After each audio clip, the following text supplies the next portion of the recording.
Good afternoon and happy holidays. I'm Dennis Futoryan, and this is the 25th hour helping you remember everything that happened beyond the 24/7 news cycle.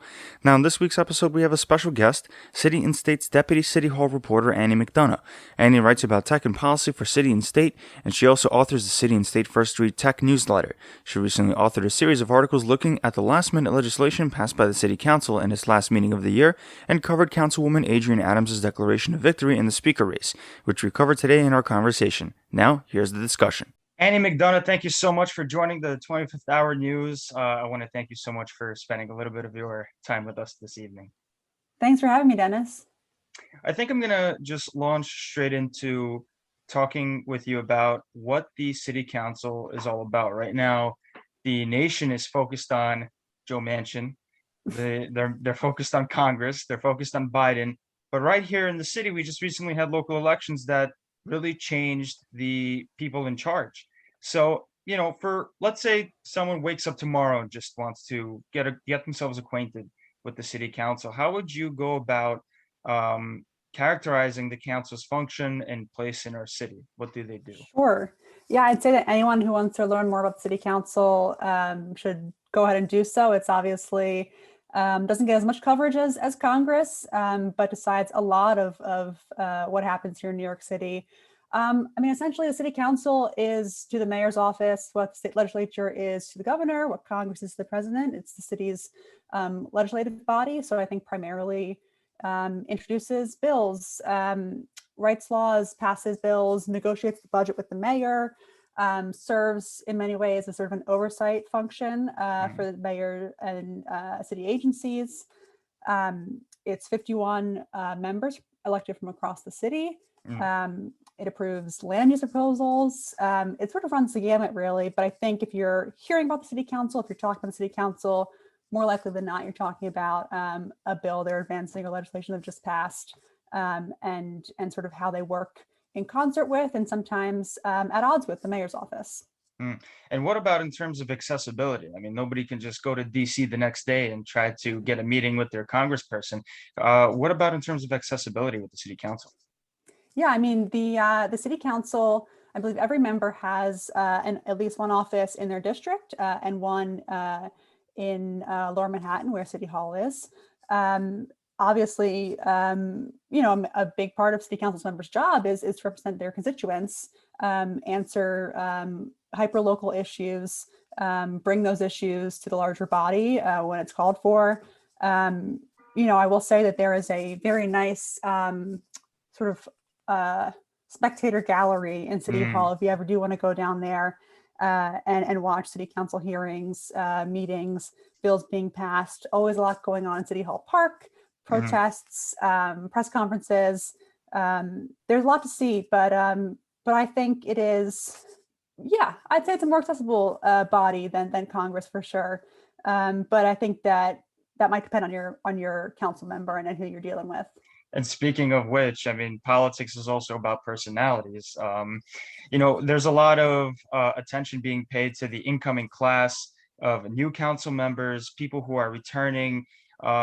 People like Gail Brewer, who was just the Manhattan Borough president, and she just came back to her city council seat. And we have an entirely new set of faces entering this upcoming class. So what stands out to you in this incoming class of council members?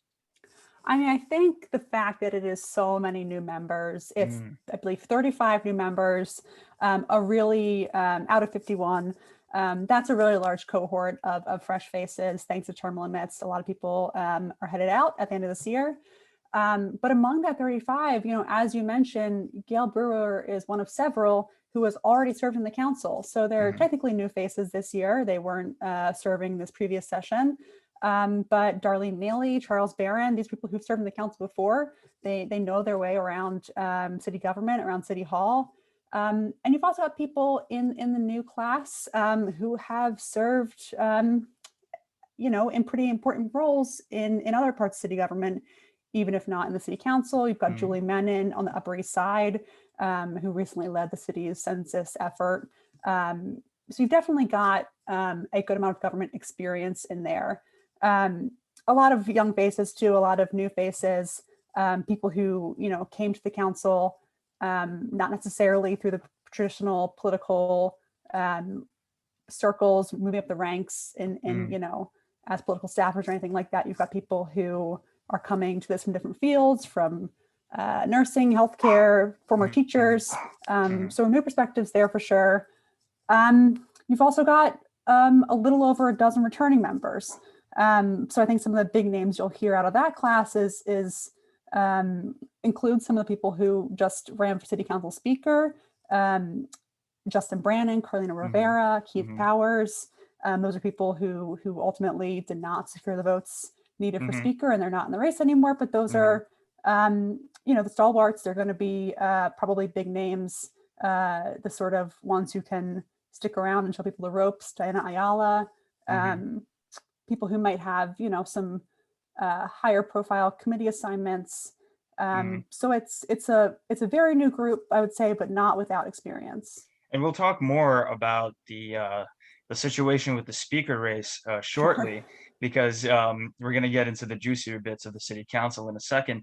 But if you can characterize this incoming class with any sort of theme with the majority of the council, is there such a theme? For example, is this council expected to be more progressive than the last? You know, we're not really hearing calls about defunding the police anymore. There's a slightly bigger Republican group of council members. So, I mean, is there a theme that we're seeing with this most recent election? I mean, I think what we should mention first off is the fact that it is going to be the first majority female council, which is the fact that a lot of people are paying attention to. But apart from that, I mean, yeah, talking about a pull to the left, there certainly are new progressive members. Maybe it's a growing contingent compared to the previous council. We've got Tiffany Caban, Alexa Aviles, who are DSA members. But I wouldn't say it's the overwhelming majority of the council who falls much farther to the left than the outgoing council, or that the outgoing council wasn't without members who were quite far left as well. And as you mentioned, there is a slightly growing Republican contingent. We've got 5 Republican members in this coming year. And I think it's important to remember it's not just them. You know, there is a common sense caucus forming that includes moderate and more conservative Democrats, who I think we can expect to see vote along with Republicans on a lot of issues. So sort of counterintuitive, I'd say, but I think this is going to be a pretty politically diverse council. I think, take it with a grain of salt. You know, it's New York City. It's a very blue council. Right. This, you know, Republican faction isn't going to have that much power. But I mean, you know, really not that much power. I should not overemphasize that. Relatively, right. But you know, maybe emboldened by like a moderate Mayor Adams, you know? So I think political diversity, certainly racial diversity, making strides in electing South Asian members, more Asian American members, first Muslim member, and again, a majority female council. So it's a little cliche, I guess, but diversity is the theme I'm thinking of. How can you compare that with this outgoing class of council members? They just had their last stated meeting of the year. And I think that this council can be held up, as prior council can be held up, as trying to achieve some progressive achievements. Is there anything noteworthy to you that was achieved by this most recent council, maybe that can be juxtaposed next to the agenda of the incoming council? I mean, I'd say that the agenda of the incoming council, if there's a common agenda, it's COVID recovery, but it really depends on who you ask. There are plenty of people who would love to see more progressive and ambitious policies put forward in the new council, and are happy with, you know, the U.S. sort of progressive policies passed by this outgoing council. You know, municipal voting for immigrants just earlier this month passed. That's a huge deal. And that's something that there are many members of the new council who are excited to see implemented successfully and sort of have oversight of that. But, you know, we were just talking about the sort of common sense caucus, the Republican members. They're going to hope that their slightly growing ranks and a more moderate mayor is going to temper sort of the more progressive left-leaning Hmm. policies. I don't know if we are going to see as big a defund the NYPD fight in the budget season, in the upcoming budget seasons with Mayor Adams. Hmm. Um, you know, there's um, there's a lot that still has to be worked out, I think, and it'll be interesting to see these different factions Hmm. how they work together with the new mayor. And it's interesting to see how the council works together with the mayor. The attention paid on the mayor in terms of being the executive of the city places a lot of power in the hands of City Hall. But there's a big difference also between Mayor de Blasio and incoming Mayor Eric Adams. And have you seen any indication of how this incoming council is going to work together with the incoming mayor? I think that, I mean, we mentioned the speaker race briefly. I think that gives us an interesting preview of this being a council who is maybe a bit more tight knit. Hmm. That's something I heard while reporting the speaker race, that this incoming class is quite close and organizes together and knows each other quite well. And what we saw in the speaker race was Eric Adams, the incoming mayor, was pushing sort of behind the scenes for Francisco Moya to be the next city council speaker. The majority of council members, new and returning, did not want Moya. Hmm. Traditionally, the mayor has been able to put his thumb on the scale in the speaker race and really push for and achieve his favored candidate. Hmm. And what happened this year, just last week, is the majority of members stood against that Hmm. and said, we're not going to take the mayor's pick. And then he sort of had to back down. You know, whether we see the council sort of stand up to the mayor on small issues as well as large ones like that, I don't know. Time will tell. But I think that, it's maybe a formidable council that's not going to be easily, have a wedge driven between them by the mayor. This week as well, the incoming mayor came out in favor of solitary confinement. And Hmm. we saw a large reaction from new and returning council members against that. Hmm. And a letter to Eric Adams asking him to reverse a pro solitary confinement position that he had sort of announced. Hmm. Hmm. Um, and Eric was, I think, at a press conference today, not that happy about the council coming out Yeah. against his earlier statements. Right. That's probably going to be an early fight that we'll see as far as criminal justice issues. Hmm. Yeah, I think that there's certainly going to be splits. I would say though, we have an upcoming feature in City and State, Meet the New Council Members. We've asked all the Hmm. new members to sort of tell us about themselves, tell us a lot of things, answer a survey. One of the things we asked was their priorities and how they want to work with the mayor. And plenty of people are eager and excited to work with incoming mayor on COVID recovery, Hmm. on getting more nutritious meals in schools. Hmm. So it's not as if there's no, desire for collaboration. I think there's definitely a desire to give the new mayor a shot. And it's interesting to see how many of them are also going to say that they're going to work together with the mayor when their interests align and push back against the mayor when the interests of their constituents are not being met. And Sure. it's a line I feel like everybody's reading out of a book as if it's really rehearsed. I hear that all the time. And recently, there was an event where I heard the incoming Brooklyn Borough President, Antonio Reynoso, come in, got asked that exact same question. How are you going to work together with Eric Adams? And he said the same thing that I just said, where our interests align, we're going to partner together and vice versa. Um, Right. what sort of tools, though, does the council have in order to push back against the mayor? Because Mayor Adams seems like a confident guy. He seems like he knows what he's gonna do, especially in the area of criminal justice. And as you mentioned, when it came to solitary confinement, he didn't take too kindly to seeing some kind of pushback. It's also interesting to see how he compromised in the area of the speaker race. He first was okay with putting Moya up. And I want to also ask you later about why he even decided to go with Francisco Moya. But then he took a step back and was okay with Adrienne Adams going ahead and taking that speaker mantle. So the first question is, what tool or tools does the council hold in order to push back against the mayor?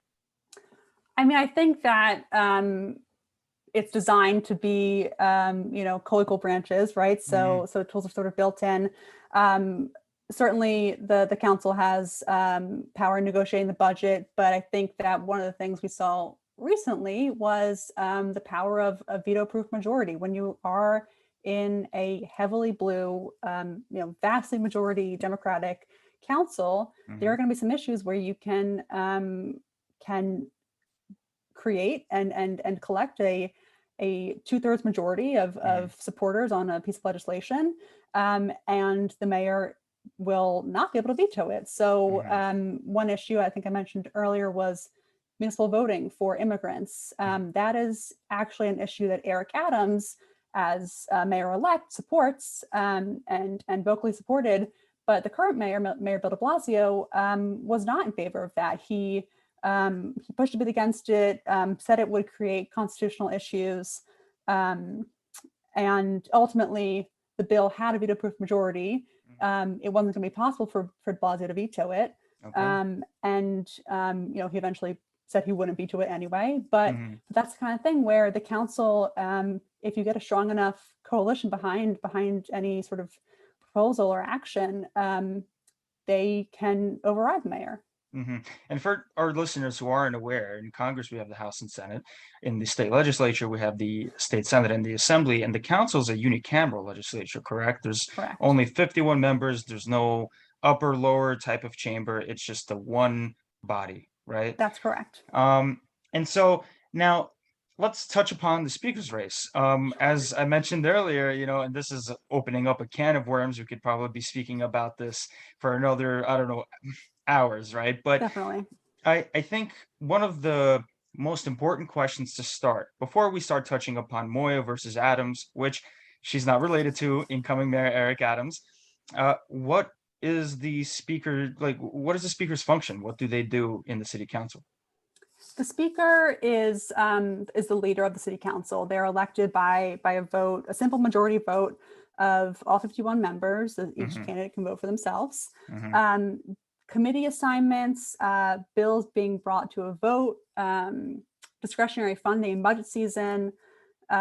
These are all things that fall under the speaker's purview, and that's why it's been such a contentious race, and really months long race to sort of garner enough support among the new and returning members to win this simple majority vote that's going to happen in early January. And is it a secret vote? Is it done in public? It's a vote among the council members. I actually don't know if we get a tally publicly or not. But I will say that historically, since we've had a speaker role, by the time we get to early January in the election, it's almost always decided who the speaker is. There's one or two examples where that's not the case. We got a surprise reaction, but because it's a race where you see a lot of outside influence, technically it's supposed to be a simple majority vote of the council members, but in reality, the mayor, major labor leaders, county party leaders, Queens and Bronx Democratic leaders have a ton of influence to sort of direct their votes of members who are loyal to them. So, with Adrienne Adams, who we can talk more about in a bit, she's probably going to have a unanimous or near unanimous vote in her favor. So we always know who it's going to be, almost always, by the time we actually get to the vote. And now, before Eric Adams spoke up about the race, he was hedging a bit. He even promised not to get involved at some point before getting involved at some point. What was the race looking like? It seemed like there was a hodgepodge of different candidates, from people who were returning, like Justin Brannan. He squeaked out his race, a victory in his race, and then he put his hat in the ring. And then there was, I think even Gil Brewer said that she wanted to run for speaker as well. So how did that scene look like before Eric Adams got himself involved, despite promising not to? And you always have to question that promise not get involved from the mayor, and I don't think anyone was surprised to see some behind the scenes string pulling. But you're right, he stayed out of it for a while. it was a bit chaotic, I think, before he got involved, and it was chaotic after as well. But there were 7 or 8 candidates, 7 officially. Farrah Lewis was also in there a little bit as a candidate. But I think that at the outset, you had people like Justin Brannan, Keith Powers, Carlina Rivera, maybe Diana Ayala as front runners. Those were people who got started on this race really early on. They were helping candidates for office get elected in the primaries. They were already, before a candidate had won office, were trying to get their votes, assuming they would become incoming members. They were doing a lot of work on the ground. They were sort of, I think, across the board, well respected for that, for really putting in the work to sort of earn this role. You had people enter later, like Adrienne Adams, like Francisco Moya, who also were, in Adrienne Adams' case, well liked, respected, a little bit more under the radar as a council member. I would say that both Adrienne Adams and Moya were considered towards the back of the pack. Moya definitely had ties to labor, and that helped him out. And he was someone who, as a little bit of a more moderate member, was thought, possible to get Eric Adams support. And of course, we saw he did do that. So that helped him out, but he wasn't out in front, I would say, by like the beginning of the fall. So then how did it end up that Eric Adams allegedly favored Francisco Moya in the beginning, before Adrienne Adams eventually was the compromise choice? Yeah, so for a while, Eric wasn't getting involved. He was staying out of it, except for, I think there was a sort of behind the scenes message of anyone but Carlina. Carlina Rivera is a little bit further left. And the message, I think, was that she would not be acceptable to him. So he stayed out of it until a couple weeks ago. Surrogates for Eric Adams, advisors, members of the transition committee, started making calls for Moya. Moya is someone who, again, has some ties to labor. He's more moderate. I suppose Eric thought that he was someone who would go along with his agenda. They had a bit of a relationship. I believe Francisco endorsed Eric in the primary. And when those calls started being made to support Moya, there was a bit of a backlash in the council. Moya is not super popular among the outgoing or returning members. He wasn't doing the work sort of on the ground to win the support of incoming members. He was doing that a little bit later, but not as early on in the race. And I think that there was some resentment of being told that support was going to coalesce around a candidate who a lot of people didn't really want. And that's when we started to see alternatives to Moya pushed by this group of council members. And the other dynamic in this race is really the pressure to elect a woman, a female speaker, and ideally a woman of color, or a Latino person. So some people were, because of that pressure building, and I think interest across the board in seeing that, we saw some other candidates sort of fall by the wayside. And there was a push for Diana Ayala before Adrienne Adams, for Diana Ayala to be sort of the alternative to Moya. The message, however, ultimately from Eric Adams was that she would not be acceptable either. And I say the message from Eric Adams publicly, he stayed out of the race. He had, no hands in this, but that was sort of the idea from his side of things, was that Diana wasn't going to work as a compromise candidate either. And I think that's how we got Adrienne Adams. She is a woman who is well liked and respected in the council, had a high profile job as chair of the Committee on Public Safety, supporter of Eric Adams, went to the same high school, no relation, but they did there's some go to the trivia. same high school. There's some trivia. Yeah. So she saw support coalesce behind her. The other candidates dropped out. It became a race officially between Moya and Adrienne Adams. Labor coalesced behind her. Almost all of the major labor unions did. The Queens and Bronx party leaders coalesced behind her. Okay. And last week, she released a list of 33 council members publicly supporting her. And that was Wow. something there were almost, before that, almost no public endorsements, except for earlier in the week, there were a number of Latino members supporting Francisco Moya publicly. And then when the other speaker candidates dropped out, they announced that they were supporting Adrienne Adams. So really, the public announcements started last week, but Okay. but the announcement of her 33 supporters in the council, well above the majority needed to win, I think sealed things up. And as you said, Eric kind of compromised and got in right in time, saying, you know, I would accept Adrienne as well as Moya.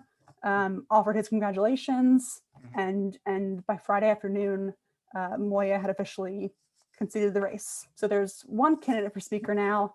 Nothing really standing in her way to getting those votes. It was definitely a chaotic process. At some point, even Moya and Adams together announced that they were victorious, and everybody was scratching their heads, wondering how did this happen. Right, I left that out. Yeah.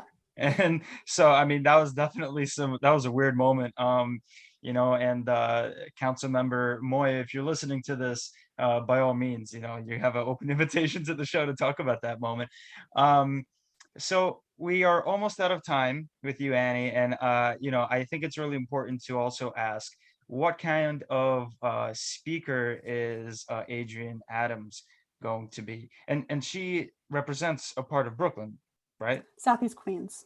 Oh, Southeast Queens. Okay, all right. Well, for a second there, it was going to be a total coalition of Brooklynites leading the city, and you know, that would have been interesting as well. So, what kind of speaker would Adrienne Adams be?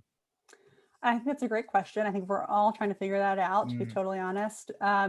She is someone who has flown a little bit under the radar despite having a very high profile assignment of public safety committee chair. She's aligned with Eric Adams on some key public safety issues. So I think that you know, that's not exactly what more progressive members of the council wanted to see, but mm, she was more acceptable to them than Francisco Moya was. It doesn't seem that, you know, when you talk to new members, a lot of them say they don't, or any members, they don't want a vindictive speaker. I mm, don't get the sense that she's going to be a vindictive speaker or that there is fear about that. mm, I think that she's well liked and respected.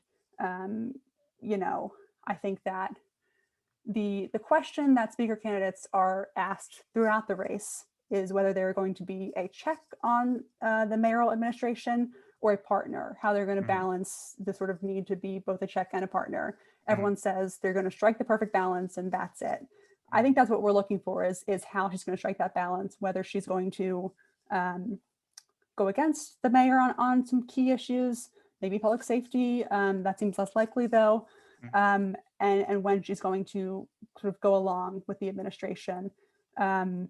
She's going to, I think the assumption is, as a more moderate member, not going to go against the mayor as much as someone like Carlina or Diana would have done.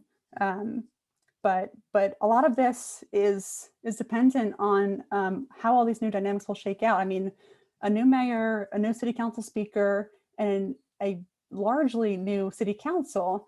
A lot of this we've just got to wait and see, I think. But it'll certainly be interesting to watch. Got it. So, listeners and viewers out there, make sure that you're watching how the atoms interact with each other. It'll be like an Adams family. Okay, I'm almost done, I Exactly. promise. Um, so, and you know, and as you said, she was a leader on the Committee for Public Safety. It'll be interesting to see how their policy priorities either align or disband when it comes to Eric Adams's desire to bring back a clandestine group of police officers. He wants to bring back a version of stop and frisk. So that's something to definitely keep an eye out for. And Annie, in our final question here on the 25th hour, I wanted to ask you, is there something that you are particularly keeping an eye on for this upcoming year in the city council front? You know, I wouldn't say this is the issue that's getting the most attention. I'm certainly curious about those questions you just mentioned, how the two Adamses are going to align on public safety. there are a lot of leftover policies from the de Blasio administration that are going to need to be carried out by the new council and the new administration. But I'm pretty curious to see what this new female majority is going to do, whether there are common interests among, again, 3 Republican women who are elected this year, and the many Democratic women who are making up the majority. Things like maternal health, maternal mortality, abortion access, a number of quote unquote women's issues, just to use that term. I'm really curious to see what this female majority wants to achieve, and to what degree we're going to see any sort of bipartisan collaboration there. Got it. Annie McDonough, City and State reporter, thank you so much for joining the 25th Hour News. Everybody listening to this podcast, viewing this podcast, go ahead and read her. She's a brilliant reporter. And I thank you again for your time. Thanks so much, Dennis. And that's it for this interview on the 25th Hour, helping you stay on top of the 24/7 news cycle. Don't forget to rate us on Apple Podcasts, share us with your friends, and subscribe to us wherever you get your podcasts. You can email your tips and suggestions at the 25thhournews@gmail.com and become a patron today for as long as $2 a month to support the show at patreon.com/the 25th Hour News. Thanks for listening, happy holidays, and we'll see you next year.